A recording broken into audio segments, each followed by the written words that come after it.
Atos dos Apóstolos, capítulo 16, a partir do verso 10.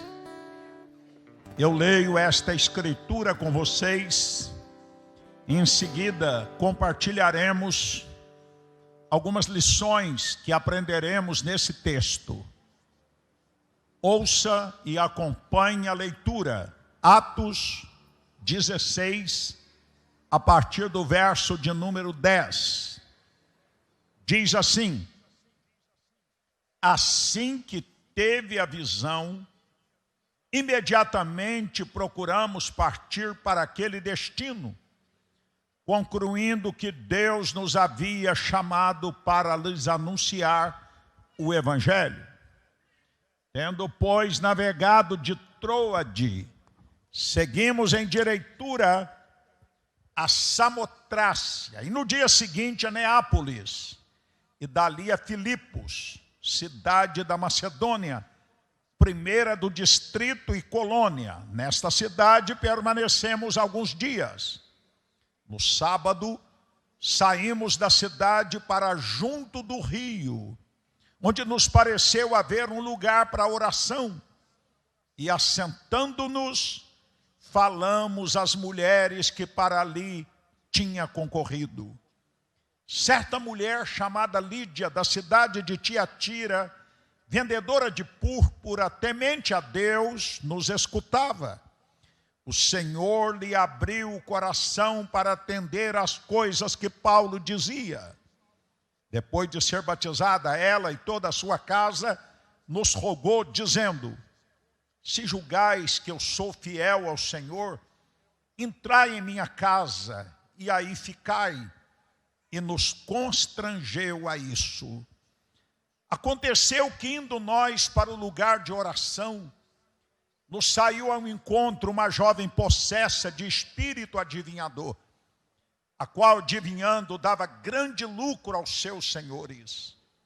Seguindo a Paulo e a nós, clamava dizendo: estes homens são servos do Deus Altíssimo e vos anuncia o caminho da salvação.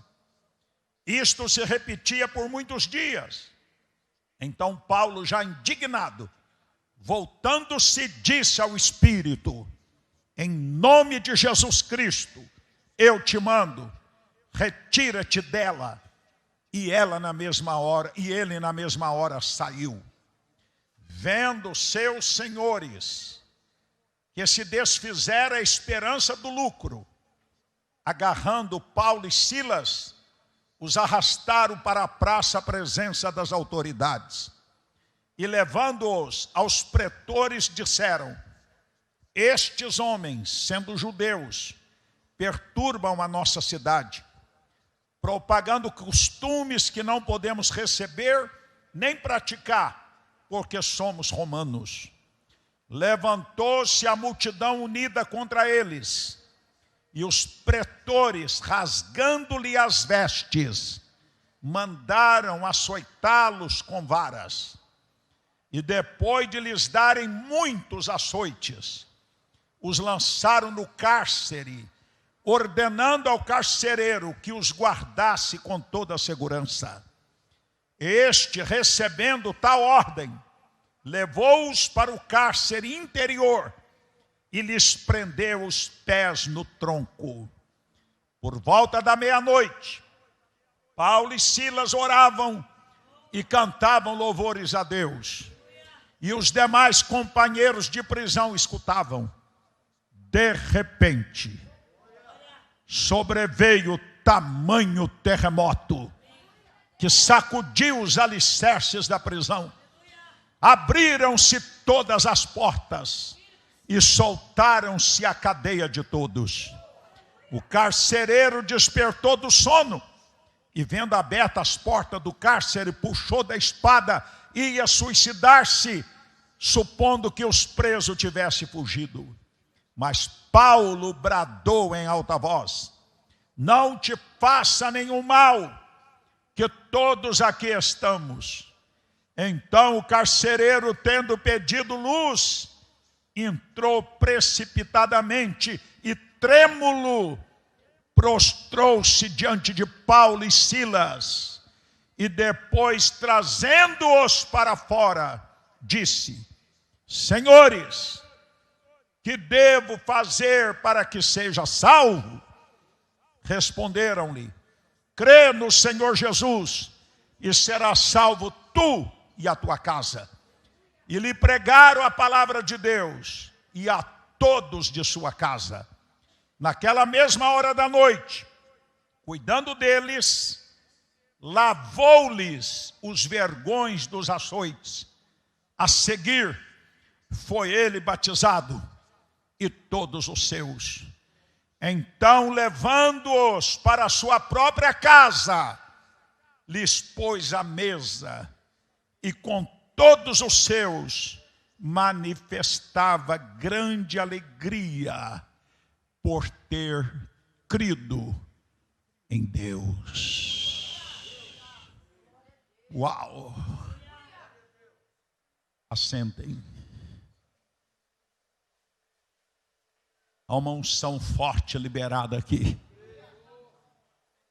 Só de ler esse texto, o meu coração já queima, porque a palavra de Deus é viva, eficaz e mais poderosa que alguma espada de dois gumes, e penetra até a divisão da alma e do espírito, e é apta para discernir pensamentos e intenções do coração. Quero lhes falar hoje à noite sobre a implantação de uma das igrejas que se tornou mais frutífera e uma referência, não só para Filipos, mas para todas as demais igrejas. E hoje, 21 séculos depois, nós somos abençoados, tocados, orientados, estimulados, desafiados a crer, a confiar no mesmo Senhor, no mesmo Espírito, porque Ele não mudou. Queridos irmãos, esse texto nos mostra a chegada do Evangelho no continente europeu. A primeira igreja cristã a ser aberta na Europa se deu na narrativa que nós acabamos de ler. Jesus dissera lá atrás: recebereis poder ao descer sobre vós o meu Espírito, e ser-me-eis testemunha em Jerusalém, Judeia, Samaria e até os confins da terra. Paulo quis ir para a Ásia Menor nesta ocasião. Paulo quis ir para uma outra região, a região de Bitínia, mas o Espírito do Senhor Jesus não permitiu, porque ele tem um tempo determinado, geograficamente e até pessoalmente, para tratar com cada um de nós. Foram dormir e um sonho profético aconteceu. Num sonho profético aparece um jovem macedônio e diz: passa a Macedônia e ajuda-nos, socorra-nos, venha ao nosso encontro. E eu li no verso 10, concluímos. Estava ali Paulo, Silas e o doutor Lucas. Veja que ele usa a primeira pessoa do plural, nós. Ele estava junto, aleluia! Ele vivenciou, e ele, como historiador, contou em detalhes tudo o que aconteceu em Filipos. E hoje nós somos edificados, abençoados, fortalecidos, lendo e ouvindo esta narrativa. Diz: concluímos que o Senhor nos chamava para a Macedônia. E foram procurar um lugar de oração. E o lugar de oração que eles buscaram era à beira de um rio. Igreja pode nascer na beira de um rio. Igrejas podem nascer no terraço de uma casa. Igrejas podem nascer no quintal. Igrejas podem nascer numa garagem. Igrejas podem nascer, meu irmão, na sala da tua casa. Eles foram para a beira de um rio para orar, para ter um momento de devocional. E a Bíblia diz que algumas mulheres certamente já juntavam ali para buscar a Deus. Sempre existiram lugares que as pessoas gostam de orar. Além do templo, de casa, o morro aqui da Caixa d'Água, eu já fui lá, é muito frequentado por pessoas que oram. Lá em Porto Canoa tem um lugar famoso, Vale da Bênção, que durante o dia muitos irmãos recorrem àquele lugar tranquilo para orar. E aqui no caso era na beira do rio. E um grupo de mulheres estava lá. E nós vamos ver nessa mensagem como o Evangelho alcança pessoas de classes diferentes. Escreva isso. Como a graça de Deus, através da pregação do Evangelho, alcança pessoas diferentes, de classes diferentes, de culturas diferentes. Primeira que chama atenção é uma mulher chamada Lídia. A Lídia. Quem era Lídia? Era uma comerciante, uma grande comerciante. Era uma mulher rica. Era uma mulher próspera. E sabe qual produto que ela comercializava? Púrpura. Púrpura era um tecido finíssimo, tingido de escarlate ou de um vermelho bem vivo. Era um tecido caríssimo. Quem usava púrpura eram os grandes empresários da época, os grandes comerciantes, as grandes autoridades do Império Romano. Lídia era uma mulher rica, uma comerciante de púrpura. E ela era religiosa, piedosa, estava perto do reino, mas ainda não tinha tido a experiência chamada regeneração. E a Bíblia vai dizer que enquanto Paulo falava àquelas mulheres, o Espírito de Deus abriu o coração de Lídia. Está escrito, Deus abriu o coração de Lídia. A iniciativa é de Deus. Deus abre corações. Deus quebranta corações. Se Ele não agir, em vão estaremos nós cantando, falando, orando, visitando, evangelizando. É uma parceria. Entramos com a nossa voz, mas Ele entra com poder convencedor. Ele abre o coração de Lídia e Lídia se converte. Não só ela, eu li para vocês, toda a sua casa. E mais do que isso, a sua casa se transforma numa igreja. A sua grande mansão se transforma no lugar de adoração ao Deus vivo. Aleluia!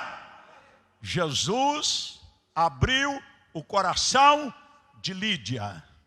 E ela foi a primeira mulher que se converteu e que deu apoio à igreja que nascia em Filipos. Glórias! A segunda pessoa que me chama a atenção, que se converte em Filipos, é diferente da primeira. A segunda era uma pobre jovem, uma pobre moça. Por que eu estou dizendo pobre? Porque ela era escravizada 2 vezes. Escravizada através de uma possessão demoníaca. Havia um demônio de Pitom, um demônio que manifestava também na mitologia grega, um demônio de adivinhação que apossava do corpo daquela moça e dava a ela poderes de adivinhação. E eram poderes reais, porque o diabo sabe o que as pessoas fazem e os que as pessoas falam. Só não sabe o que as pessoas pensam. Só Deus, pela onisciência, prescruta os nossos pensamentos. Mas o que a pessoa fala, o que a pessoa faz, o diabo vê e ele toma nota. Por isso é possível, sim, uma pessoa possuída por um demônio de Pitom, de pitonisa, de adivinhação, em casa de espíritos, falar fatos relacionados à vida de alguém, porque eles têm informações. Aquela moça dava lucro, porque ela era escrava também dos seus patrões. Pobre moça, escrava dos demônios, e escrava dos seus patrões, que eram avarentos, e que estava adquirindo riqueza, através da escravidão espiritual e da mediunidade daquela pobre. Toda a cidade sabia daquela adivinha. E muito dinheiro seus senhores recebiam através daquelas adivinhações satânicas. Mas um dia, vamos ver a segunda conversão na igreja de Filipos. Paulo, já com um povo grande, já com muitos decididos, passava por aquela moça, e ela, possuída, dava testemunho sobre Paulo e sobre a mensagem que ele pregava. Demônio dava testemunho. O que é que o demônio dizia na boca dela? Estes homens que vos anuncia o reino de Deus são servos do Deus Altíssimo. Podem continuar ouvindo-os. Demônio dando testemunho.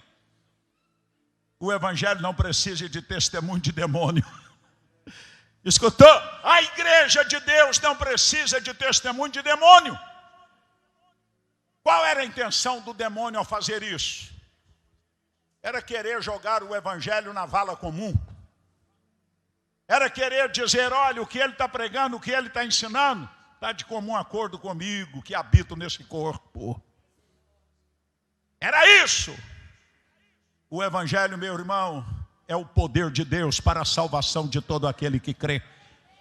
O evangelho não se iguala a nenhuma filosofia, a nenhuma religião, a nenhum ismo.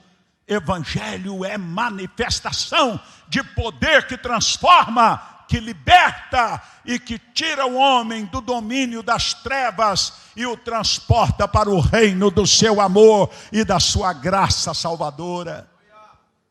Paulo ficou indignado. Diga, Paulo ficou indignado. Diga, Paulo ficou indignado. Diga outra vez, Paulo ficou indignado. Nós não podemos perder, irmãos, a capacidade de indignar. Indignar com aquilo que o diabo está fazendo na vida de muita gente. Indignar com a idolatria, com a feitiçaria reinante, com a violência, com o consumo de drogas, com a ação do diabo matando, roubando e destruindo.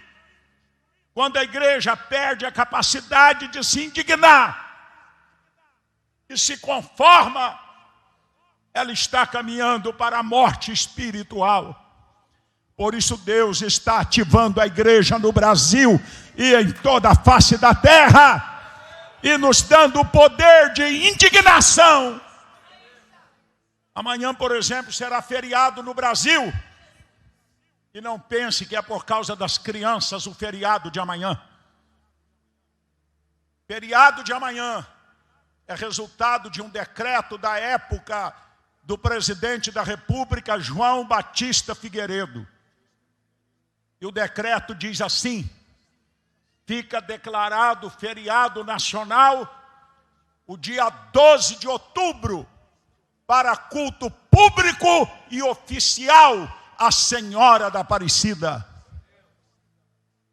Isso é uma violência à própria Constituição, porque o país é laico, o país não tem religião oficial, e lá está dito, declarado feriado nacional para culto público e oficial a um ídolo que tem boca, mas não fala, tem olhos, mas não vê, tem boca, mas não fala, tem olhos, mas não vê, tem ouvido, mas não ouve, tem mão, mas não palpa, tem pés, mas não anda. A idolatria pesa contra o Brasil no mundo espiritual, porque esse pecado não é individual, ele é da nação. Nós temos que indignar contra isso. Aqui no nosso estado, uma outra imagem, não é? Lá no Pará, Ciro de Nazaré bota 2 milhões de pessoas nas ruas. Só não foram agora segurando aquela corda grossa por causa da pandemia. O evangelho tem crescido, mas tem ainda muita idolatria. Tem muita feitiçaria. Tem muita bruxaria. Tem muitas heresias. E como é que a gente indigna? Orando e agindo e pregando o evangelho de nosso Senhor e Salvador Jesus Cristo. Já foi muito pior. Quando eu me converti no Brasil, não tinha 2% da população evangélica. A atmosfera dos céus eram fechadas. Não tinha adoração. Não tinha oração. Só tinha idolatria, religiosidade. Por isso, onde a gente chegava, era tanta gente endemoniada. Era tanto poder maligno na atmosfera. Hoje, glória a Deus, porque o poder do evangelho, quando você ora, você está limpando os céus do estado. Quando você adora, você está limpando os céus da sua cidade.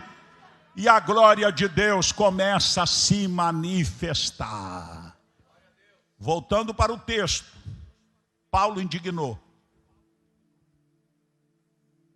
E ele estende a mão e diz: espírito mau, saia dela, no nome de Jesus. E a moça caiu. E o demônio da adivinhação, bateu em retirada. Quem crê que tem poder em você também para expulsar? Quem crê que tem poder em você para orar e Deus enviar poder e libertar cativos e curar doentes e mudar a atmosfera? Paulo não era diferente de mim, de você. Um homem que tinha no passado vivido uma vida terrível, mas que Deus o transformou. Nós também vivíamos dentro do engano, dentro das nossas tradições, dentro dos nossos costumes, que muitas vezes feria a Deus, mas Ele nos alcançou, nos purificou com seu sangue, enviou o Espírito e nos deu unção e ousadia e intrepidez. Quem tem? Levante a mão, diga: eu recebo, eu recebo, eu recebo, eu tenho, porque Jesus pela sua graça me concedeu. Vai escutando agora, queridos irmãos, olha para mim. A moça foi liberta. Quando a obra de Deus é feita, tem retaliação. Por favor, olha para mim, não deixa nada te distrair. Quando Deus está operando, usando uma pessoa, usando uma igreja, usando uma estratégia para ganhar outros, o inimigo não fica de braços encruzados. Ele reage. A lei da física diz que toda ação provoca uma reação. Quando nós fazemos uma ação espiritual, orando, jejuando, uma estratégia evangelística, haverá reação. Ele não fica assistindo de braços cruzados uma igreja que está despertando para o seu chamado, para a sua missão. Ele traz retaliações. E qual foi a retaliação por causa da libertação da pitonisa? Eu li para vocês. Agarraram Paulo e Silas na praça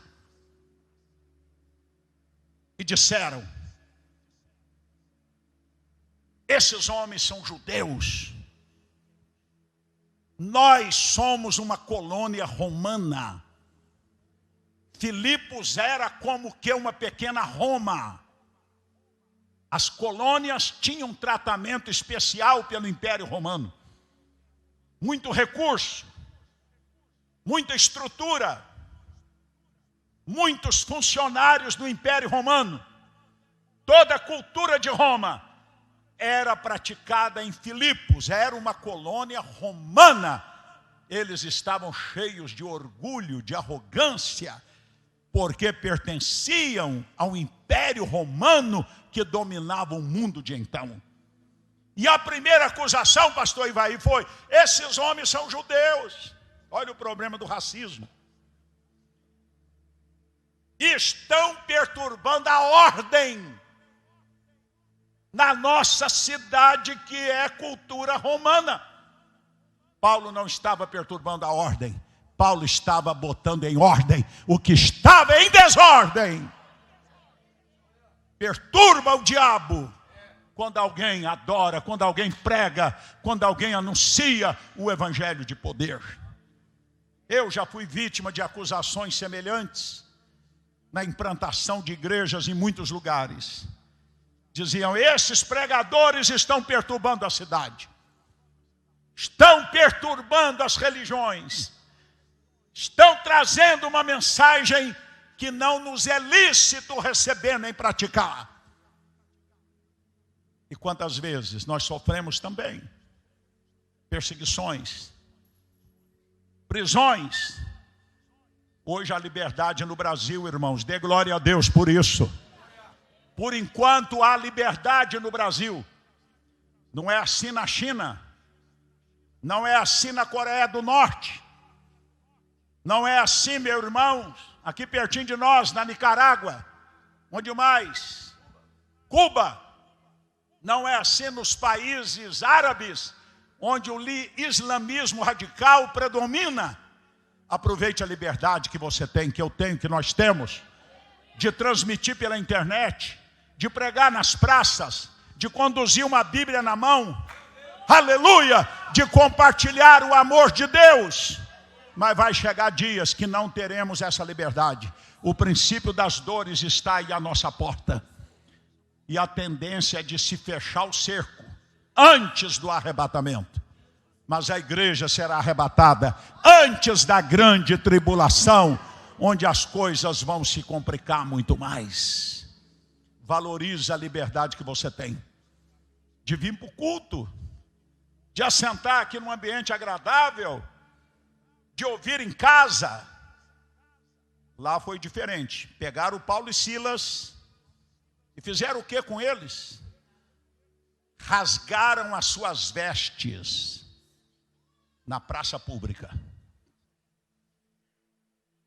Chamaram os carrascos, que carregavam feixes de varas,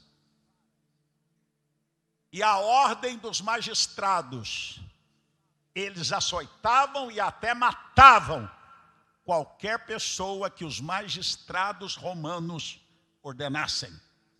E qual foi a ordem? Açoitem esses homens, vara neles. E a Bíblia diz que eles foram açoitados publicamente. Suas carnes foram dilaceradas, sangue corria.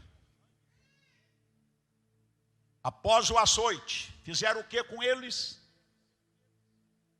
Escute. Fizeram o que com eles? Levaram para a prisão. Eu estava estudando ontem sobre as prisões romanas. Tinha 3 tipos de prisões. Tinha um tipo onde se tinha luz, ar, e os presos tinham uma certa liberdade. Tinha uma segunda prisão que era o cárcere interior. O que era o cárcere interior? Era uma masmorra. Traduzindo, era uma prisão subterrânea, onde não tinha luz, um lugar mal cheiroso, um lugar úmido, sem nenhuma luz, sem nenhuma ventilação. E a recomendação foi: põe esses 2 no cárcere interior e guarda-os com segurança. E a Bíblia diz que eles naquela masmorra, gente, escute isso, naquele lugar fédido, escuro, úmido, ensanguentados, quebrados pelos açoites, eles foram colocados no tronco. O que era o tronco? Para você avaliar.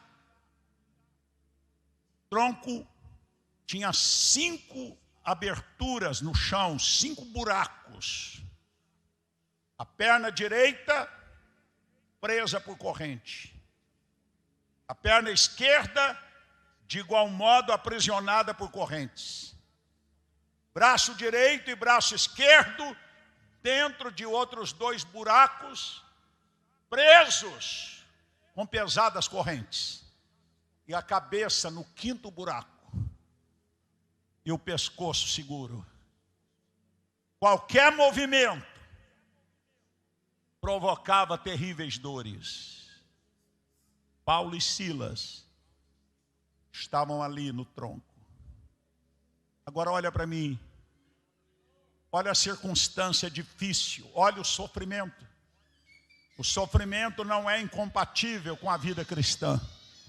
Todos aqueles que querem piamente viver em Cristo padecerão perseguições. Padecerão algum tipo de sofrimento. Eles, naquela circunstância, começam a fazer um culto. Eles cantam e eles oram. Eles oram e eles cantam. Agora, o que me chama a atenção é que eles não estavam orando para que acontecesse o que aconteceu. Ai, ai, ai, ai, ai. Eles não estavam pedindo libertação. Eles não estavam pedindo terremoto para arrebentar com as cadeias. Se acontecesse bem, se não acontecesse, não importava.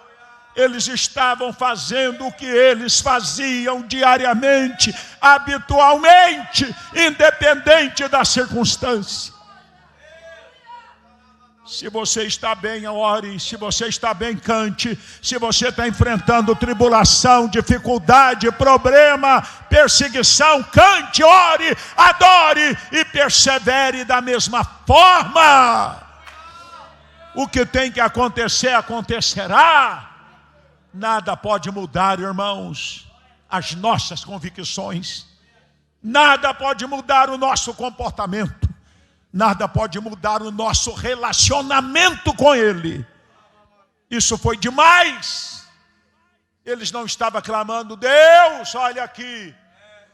Deus, olha o que fizeram. Eles não estavam murmurando. Eles não estavam praguejando. Eles não estavam de punho cerrado, pedindo explicações a Deus. Eles não fizeram como a mulher de Jó, que na hora do sofrimento disse: amaldiçoa o teu Deus e morra. Não, eles adoravam e oravam apesar da circunstância. Que Deus dê à igreja essa habilidade, essa musculatura espiritual. No meio dessa pandemia, tanta gente fracassou na fé, muita gente desviou da fé, Tivemos os cuidados necessários e isso não houve nenhum erro nisso. Mas teve gente que perdeu a fé nesse tempo, esfriou e abandonou o seu chamado. Deus está falando com você e com vocês do Brasil. É tempo da igreja triunfante dizer: aqui veio, nada e ninguém pode nos parar. Quando eu leio esse texto, eu estava estudando ontem, a gente fica envergonhado da nossa fragilidade. Paulo e Silas naquela situação, orava e adorava. E o que aconteceu? Olha para cá. Deus agiu de forma soberana. O Deus de Paulo é o seu Deus, diga amém. Deus agiu de forma extraordinária. O que aconteceu? Você lembra? Aconteceu o quê? Enquanto eles oravam e cantavam naquela situação no cárcere interior, houve um terremoto. Olha para cá. Para Lídia, uma brisa suave. Um toque de leve lhe abriu o coração. Para outros precisa de um terremoto.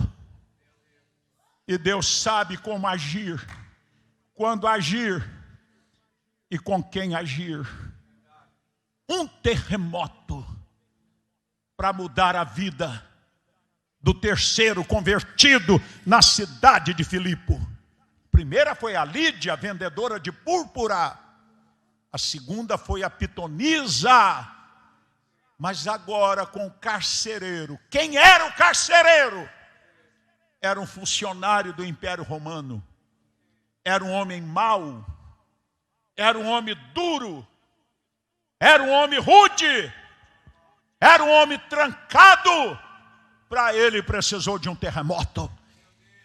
Não espere um terremoto, irmãos, para te despertar. Seja sensível.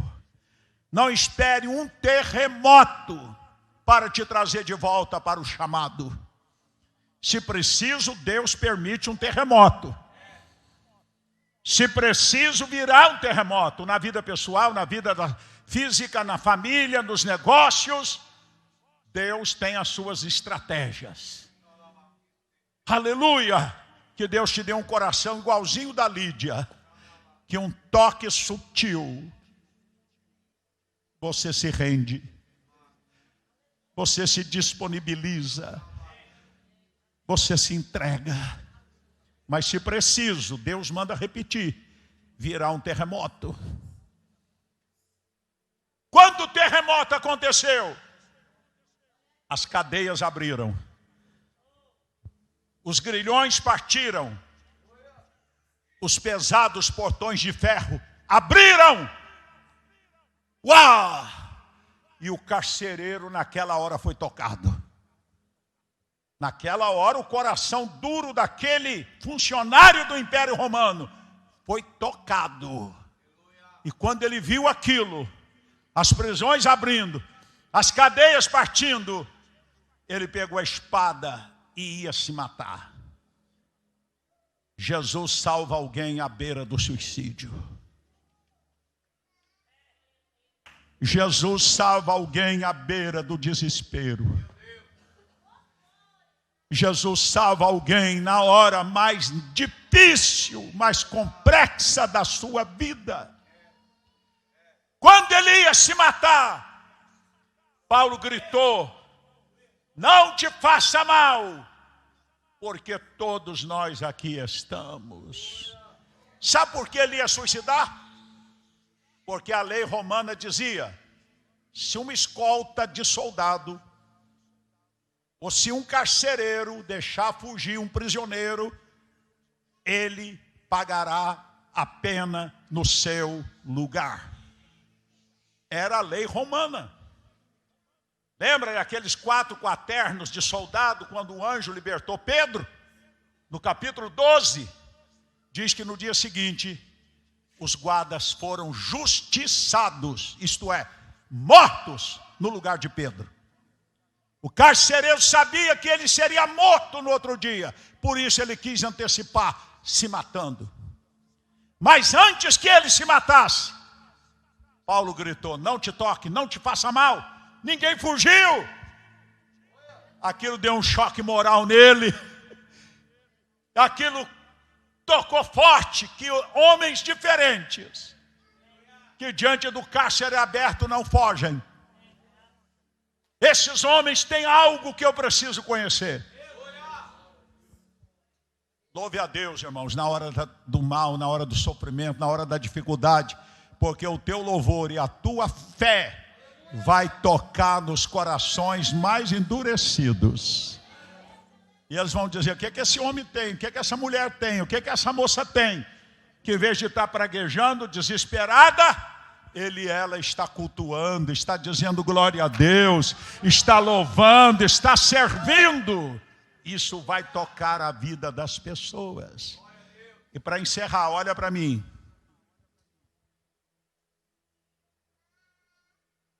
Ele tocado, o terremoto mudou ele. O terremoto mudou o coração do durão. Deus fala na brisa, fala no fogaréu e fala no terremoto. Oh! E ele pergunta: senhores,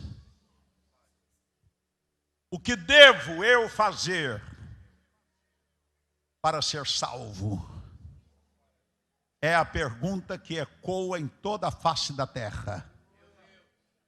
E que as religiões procuram dar as mais variadas respostas. O que devo eu fazer? Você não tem que fazer para ser salvo.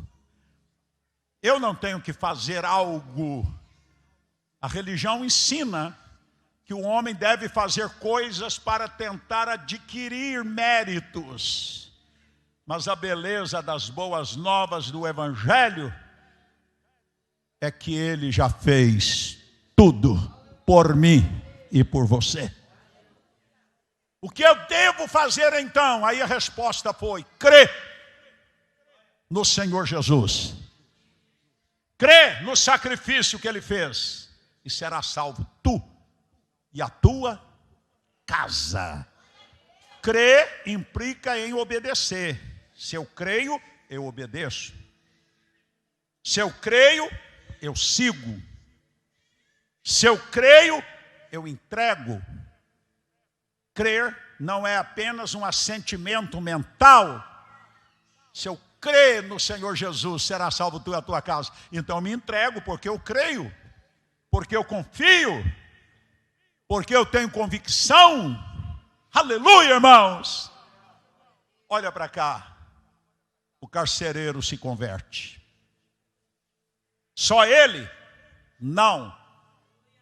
Outra vez, toda a sua casa. Toda a sua casa. A resposta foi: crê no Senhor Jesus, será salvo tu e a tua casa. Agora olha para mim. Salvação não é por tabela. Salvação não é por tabela, gente. Filho de salvo não é salvinho. Anote isso. Filho de crente não é crentinho. Filho de pastor não é pastorzinho. Filha de pastora não é pastorzinha. Deus não tem netos. Deus só tem filhos. Crê no Senhor Jesus, será salvo tu e a tua casa, não é por tabela. Cada uma das minhas 4 filhas tiveram uma experiência com Deus. Ou mais cedo ou mais tarde, um pouquinho. Para que cada uma delas pudesse dizer: Deus dos meus pais, mas agora também tu és o meu Deus. Salvador dos meus pais, mas agora tu és também o meu querido Salvador e Senhor Jesus Cristo.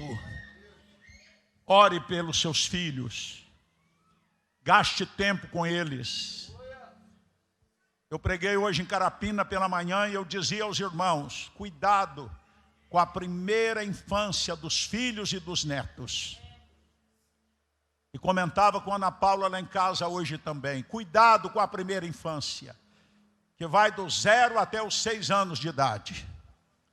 Cuidado, irmãos, o diabo está ganhando a mente das crianças.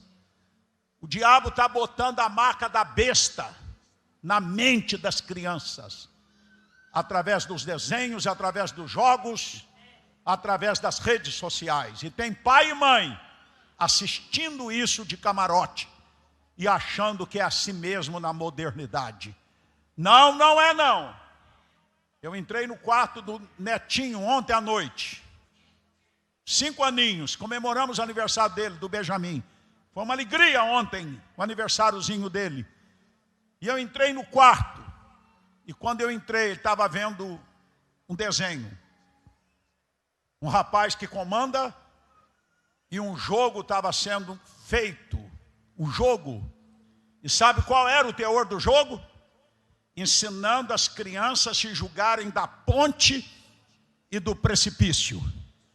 E a disputa era quem quebra menos ossos, induzindo crianças ao suicídio. Vocês lembram há pouco tempo da baleia azul e de outros conteúdos que está entrando nas crianças e está dominando a mente das crianças. Elas são inocentes. Quem é responsável por elas são os pais, os avós, as avós. Por isso, glória a Deus pelo ministério infantil. Mas não é suficiente na igreja, tem que ensinar em casa. Crê no Senhor Jesus, será salvo tu e a tua casa. Não é automático, não é por tabela.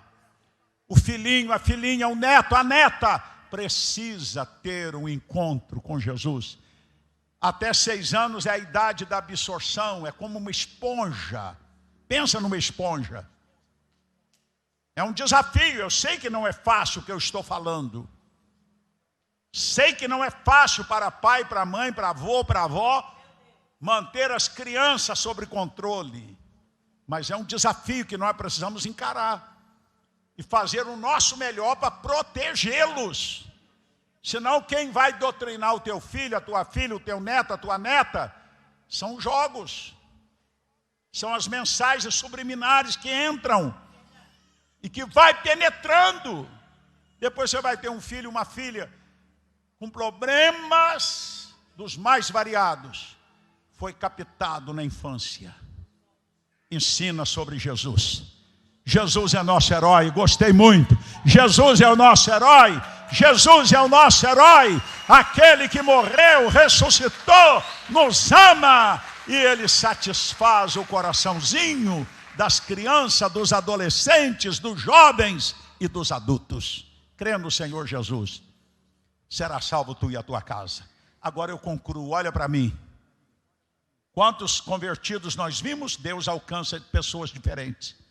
A comerciante Lídia, a pitonisa, feiticeira, que era escrava 2 vezes, e o Durão, funcionário do Império Romano, o carcereiro de Filipos. Com ele precisou um terremoto. Agora olha a conclusão disso.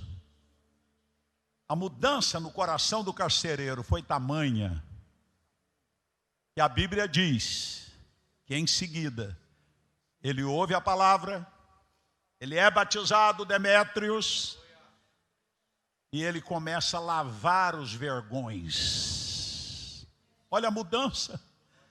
Ele foi cuidar, botar curativos nas feridas que eles próprios haviam feito no corpo de Paulo e Silas. Foram lavar os vergões. Que mudança! O evangelho muda, irmãos. Creia nisso. A esperança da sociedade é o evangelho de poder. O que a polícia não consegue, o que conselho não consegue, o que lágrimas dos pais não consegue, o poder desta mensagem consegue. Isso não é teoria. Cada um de nós vivenciamos uma experiência em algum nível de mudança. porque esta palavra é verdadeira. Digam glória a Deus. Quer ver o que mais que eles fizeram, pastor Raquel, além de cuidar das feridas? Aqui arrebenta a gente. Carcereiro convertido, além de ter cuidado das feridas, levou os 2 missionários para sua casa. Fez um banquete, está escrito aí. Fez um banquete, olha lá. Então, levando-os para a sua própria casa, lhes pôs a mesa e com todos os seus manifestava grande alegria por terem crido em Deus. Meu Jesus, será que as coisas mudaram? Será que Jesus mudou? Será que o poder do Evangelho diminuiu de intensidade? Não. Seja um homem de Deus, uma mulher de Deus, firme. Compartilhe Jesus. É um privilégio a gente ser boca de Deus para ajudar alguém, para fortalecer alguém, para levantar alguém, para socorrer alguém. Assim nasceu a igreja de Filipos. Quando você lê carta de Paulo aos Filipenses, traz à tua memória como esta igreja nasceu, onde nasceu, como Deus trouxe pessoas de raças e de culturas diferentes. Esse é o evangelho que você abraçou. É o poder de Deus. Esse é o Senhor que o Espírito Santo te revelou. Ande com Ele. Seja fiel a Ele. Caminhe com Ele. Procure conhecê-lo cada dia mais. Quero conhecer Jesus. Cada dia nós o conhecemos. Conheçamos e prossigamos em conhecê-lo. Oséias 4:6, conheçamos e prossigamos. Você começou a conhecer a Deus, prossiga. Peça ao Espírito Santo, me revele mais Jesus. Me revele mais o meu Deus. Traga ao meu espírito luz, entendimento, revelação de quem tu és. O prazer de andar com Ele, de estar com Ele, de ter intimidade, contato com Ele, e Ele vai te transbordar. Sabe por que o Salmo 23, verso 5 diz: unge a minha cabeça com óleo, e o meu cálice transborda? Porque o que transborda é para os outros. O que transborda é para alguém. O que transborda vai tocar alguém. Quem crê em mim, como diz as Escrituras, rios de águas vivas correrão do seu interior e tocarão outros. Unção que transborda o cálice, rios que jorra para outros. Deus quer te usar. Fique de pé na sua presença.